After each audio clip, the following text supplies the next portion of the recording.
Welcome back to 9 a.m. to 5 a.m. As always, I'm your host, John J. Ransom Futrell. I got a lot of things in my mind, but this particular episode will be about knowing who to talk business with and knowing who not to, knowing when to talk business and knowing when not to.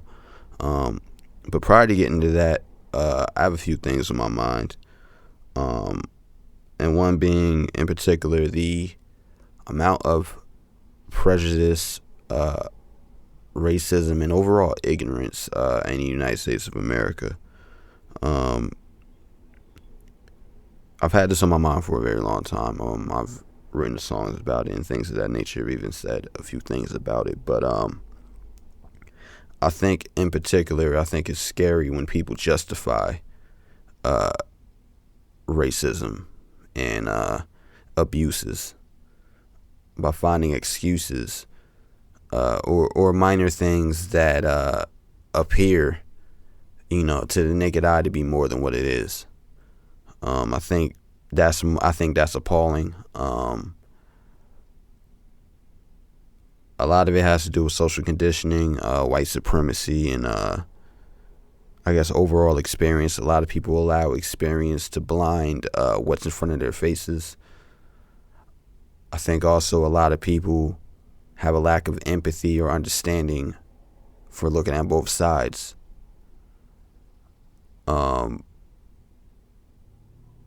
We allow authority to feel as if that gives them the right to exercise their power over those who do not have the same type of power or authority. It's not an even playing field in any form or facet, but yet people will still justify it. I think it's even crazier that people justify the abuse of kids, the murder and killing of kids.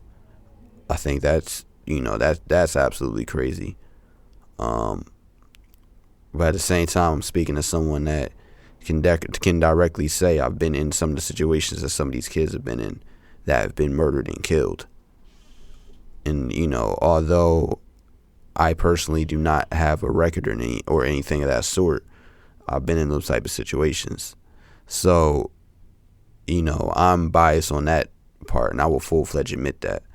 That's the reality of it. But I think it's crazy when you have grown people that can't see through the BS, that can't see that some actions don't need to happen. I think it's kind of crazy it's also crazy when people can't see the contribution of people of color in general to this country, are unaware of the inventions, unaware of all these things that have happened that without people of color there would not be, existing in this world or in this system that takes advantage of it. Like that, to me, that's also crazy. But, once again, I am biased because, number one, I am a melanated or black man, period. So I'm 100% biased when it comes to that. It's kind of crazy when there's a glass ceiling and a glass floor. The glass ceiling is what prevents you from going up. The glass floor if you're on top of glass, it doesn't necessarily stop you from falling. All it takes is enough force to break through and fall. That's all it takes. And a lot of people are in that situation and don't understand. Some people have made it through the glass ceiling and forget that there's a glass floor. It's just crazy, man. Like, I can go more into it. I can go into social conditioning. I can go into, the primary socialization agents of being a parent. I can go into the fact that I've been mentoring kids for over 10 years within a school system, working for a nonprofit. I can go into all these things, but the problem is, it's like me even going into all these things and being informative or bringing up certain studies and things of that nature means nothing to someone that is already conditioned and not willing to learn and grow. Instead they find any situation to justify their own ignorant beliefs. But yeah, man, that's crazy. And the reality is that People like that are bad for business. Period. People like that are bad for business, especially to be a higher up, because those are the type of people that prevent you from finding the next great person that could be part of your business or can help it grow because of whatever bias or bullshit they have in their mind already, because of their ignorance that they're too rigid to let go of. You know, when you're living your dreams, that, you know, the issue is that you have to deal with these type of people on a consistent basis. There's people that are going to impress and people that are going to stop you from fully reaching your potential or try to stop you from reaching your potential, to be 100% honest with you. Can nobody stop you if you don't allow them to stop you.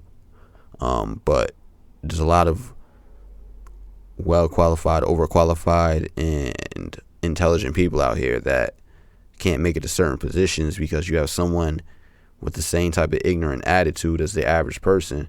Not the average person, but some people, you know, that stop others from growing.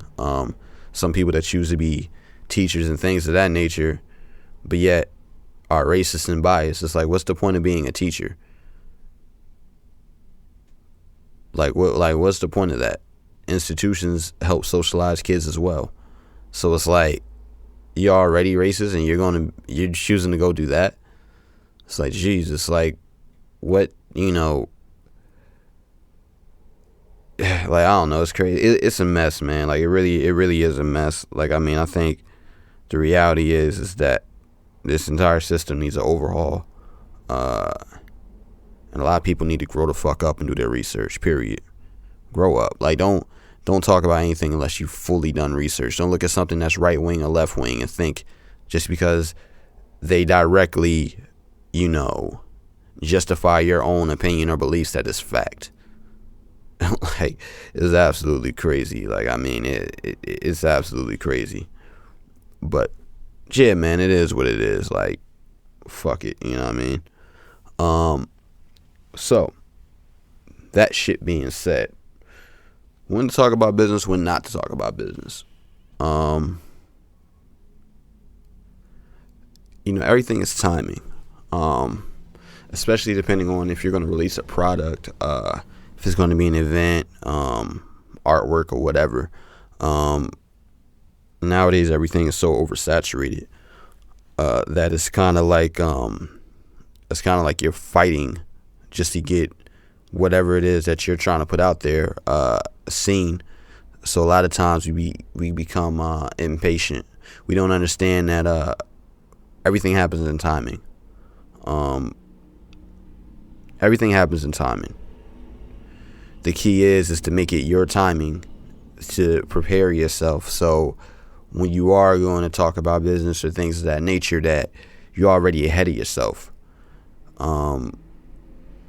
You know, speaking as someone who's had work stolen, I've had quotes stolen. You know, I have people that have known me for years are reposting my own stuff without realizing that it's my stuff that was stolen by someone else. Being able to Google search a quote that I have in my phone that I've written, and, you know, it pops up without my name on it because somebody took it from me. You know, it's a very slippery slope, especially in this day and age where, because of technology, everything is so saturated, everything is so quick.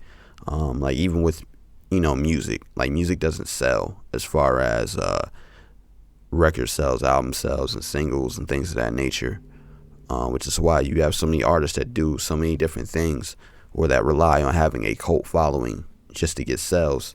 That's the reality of it. It's the same thing with business. It's the same thing.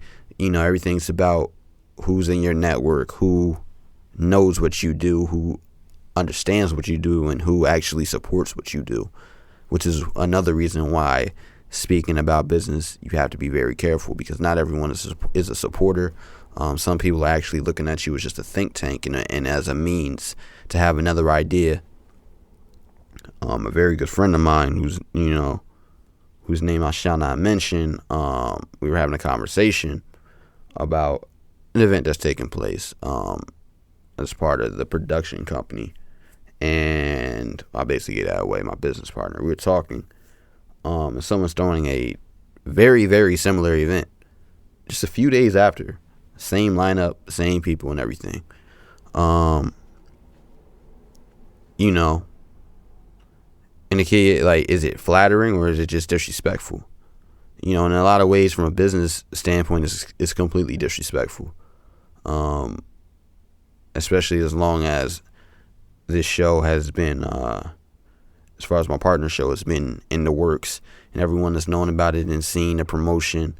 You know, it very much so is a thing where, on one end, you could say, yeah, perhaps the promotion was too early. Too many people knew too early. That's one way of looking at it. The other way of looking at it as well, without people knowing so early, you can't really promote something like that or try to make it as big and as you know, the best that it possibly can be, period. Like, you really can't without the room to maneuver and market and make sure that, you know, basic things are handled. Especially if you're trying to do a caliber show. That's the reality of it. You have to have things in order months in advance, which allows for people to steal ideas and go ahead and say, okay, well, we're going to do the same thing. We're just going to do it in a different area and blah, blah, blah, blah, which, you know what I mean, to me is weak. But some people have that type of business practice. You know, some people will say, well, I have more resources. I have more money. I'm a bully the little guy. I'm a Bogart or take their idea and I'm going to try to make it something bigger, you know, with hopes that no one will ever notice the little guy. You know, there's people that have that mentality. That's the reality of it when it comes to business. A lot of people actually have that mentality that, you know, some people blatantly steal other people's ideas. I think I was speaking about it in an earlier podcast. I forgot whose quote it was. People often take the idea that great artists steal the heart. Or good artists borrow, or whatever the fuck it is, you know. And I've always said I'm a firm believer in the opposite. Great artists can recreate or be inspired by, but they're not stealing anything. If anything, it's a resource for inspiration. That's one thing. A resource for inspiration, and blatantly stealing something is another thing. But, you know, it is what it is. I mean, that's part of the game. When you decide you want to do business in any platform, in any arena, you know, that's kind of what happens. I've blatantly seen people rip off my ideas, rip off video editing, rip off, you know, like, it's crazy. Like, you know, because people will use other people as a source of energy, if you will. Straight up use other people as a source of energy. And it's like, yeah, that's cool. Like, I mean, you know, if that's what you want to do, what are you going to do when that inspiration becomes bigger than becomes a bigger entity? Or when you stole that person's work so much that they no longer want to do the work anymore. So they're not even coming up with ideas. So now you're tapped out. Now you got to go find somebody else to steal from. And some people are compulsive like that. Some people are compulsive liars and compulsive thieves, you know, where it's like it's an addiction. They have to do it. You know what I mean? But at the end of the fucking day, man, what's most important, like, I'm going to get back to the topic, but I want to clearly state this. What's most important and what's most significant is that you give 200%. You go out, you live your dreams, you work your ass off for it.